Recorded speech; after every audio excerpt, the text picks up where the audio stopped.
Uttar Pradesh special task force यानी STF ने शुक्रवार को गोरखपुर और पूर्वांचल के चर्चित गैंगस्टर विनोद उपाध्याय को एनकाउंटर में ढेर कर दिया।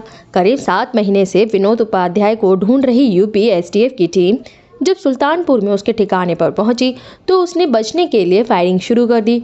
इसके बाद यूपी एसटीएफ ने जवाबी कार्रवाई में उसे मार गिराया। विनोद उपाध्याय न सिर्फ माफिया और शार्प शूटर था बल्कि वो चुनाव तक लड़ चुका था। 2005 में पहली हत्या के बाद महज 2 सालों में ही विनोद उपाध्याय ने अपना राजनीतिक रसूख भी बना लिया था और बीएसपी से चुनाव लड़ने की तैयारी शुरू कर दी थी। साल 2007 में बसपा ने विनोद उपाध्याय को गोरखपुर का प्रभारी बना दिया। इसके बाद उसी साल हुए विधानसभा चुनाव में गोरखपुर की ही सहसनवा सीट से बीएसपी ने विनोद उपाध्याय को उम्मीदवार भी बनाया, लेकिन वो चुनाव हार गया।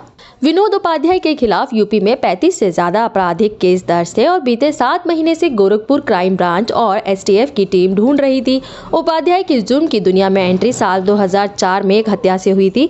महज एक थप्पड़ का बदला लेने के लिए उसने पहली बार हत्या जैसे संगीन अपराध को अंजाम दिया था। वो अयोध्या का रहने वाला था। दरअसल साल 2004 में गोरखपुर जेल में बंद अपराधी जीत नारायण मिश्र ने किसी बात पर विवाद होने के बाद उसे थप्पड़ जड़ दिया था। जब अगले साल जीत नारायण मिश्र जेल से बाहर आया तो मौका देखकर विनोद उपाध्याय ने साल 2005 में संत कबीर नगर बखीरा के पास उसकी हत्या कर दी, जिससे वो सुर्खियों में आ गया। इसके बाद उसने एक के बाद एक कई हत्याओं और दूसरी वारदातों को अंजाम दिया।